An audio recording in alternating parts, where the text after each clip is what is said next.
Hello, hello, hello everyone. Welcome back to another video. Okay, let's see what we got in front of us. Now this car right here, it's to me is one of the story behind this car I'm not fully even familiar. And it sounds crazy that I'm even posting a video right now. And I'm not fully sure about the story behind this car because even in the internet itself, it's a bit hard to find a true story. But I'm going to read what I have in front of us right now. We have in front of us a 1/43 scale resin model, by the way. Resin model made by Neo. And this is an NSU Neckar Siata 1500 TS. Now, wow. It's maybe if anyone is watching this video and has a bit more information about this car, let me know because for the way it's stating in the base of this car is made by NSU. But then I was looking on the internet and I read as Neckar was actually like a brand. So I'm not even sure. And then Siata is also like a model of Neckar. So it's a bit hard for me to fully describe. If I'm understanding clear, this model was made between NSU and Fiat. Oh boy, it's just hard to clearly explain to you what is this model. But to me, it's an NSU because that's what it says in the base. If I'm wrong, please do not take it personal. I guess you might have more info than me. Sorry, I couldn't share a lot of information beyond this car, but I can look more about the information like the model if I have anything more. Let's see. Like the model I mean like the size of the engine. Well, the engine's a 1500. For what I can see in the base, it was a 1500. But let's check it out. Alright, I should have been doing this before. NSU. Okay, I'm going to read something real quick that I see in the internet. It says NSU motorcycles became legends, and for a while the cars did okay too. However, NSU overextended itself and was trying to build inexpensive cars in volume. The company even built a second factory on the banks of the Neckar River near Heilbronn between 1926 and 1927 to build larger volumes of cars, which I still do not figure out why. Okay, let's see.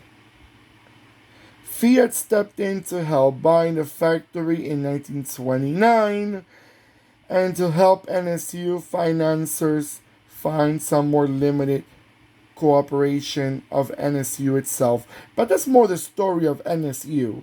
It's not the story of this car.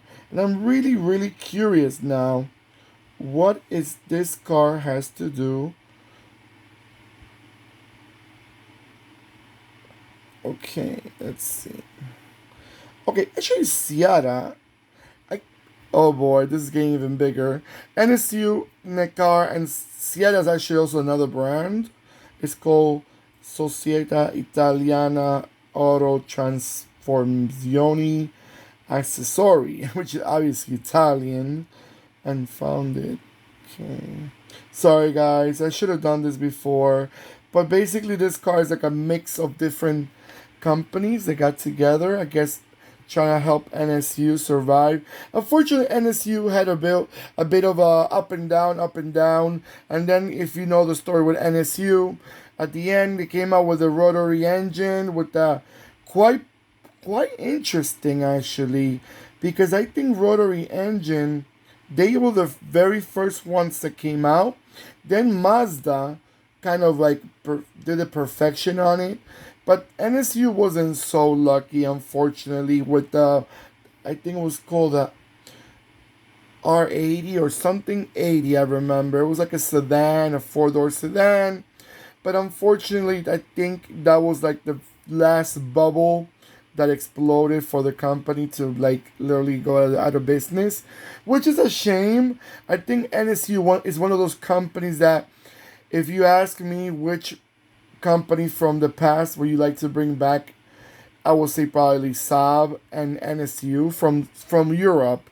Saab and the NSU will probably be one of those, and Panhard also. Those brands were brands that I really liked back in the days. Their models were weird, nice looking. NSU had little cute little cars that even there were those models were copied by the Russians. Russians made copy their look from the NSU model.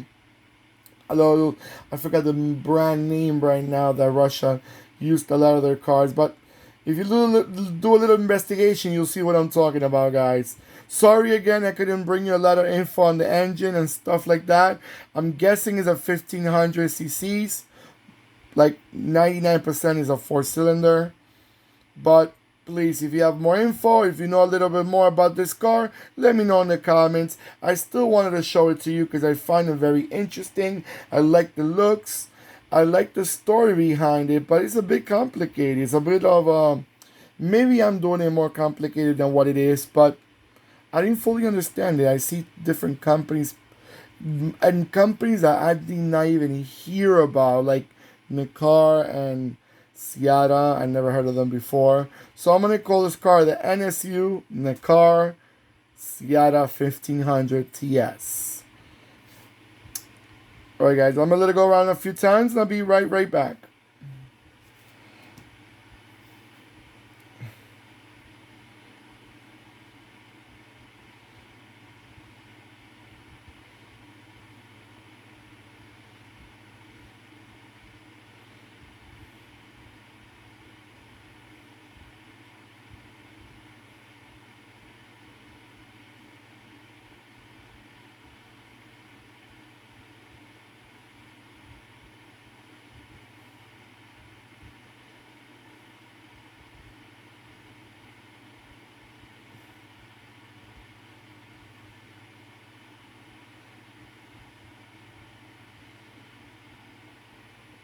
Alright guys, I jumped in a bit quicker than usually. I usually let it go around a few more times, but I wanted to say something real quick about this car before I forget. As I'm reading right now, it's a real quick section that was kind of interesting for me to read. It says, in 1963, the car showed much interest in a car and decided to produce it and to sell it under the name Mistral. So the Siata 1500 TS, sold in Italy, became the Neckar Mistral for the European market. So I guess for the European market it was more like called Neckar.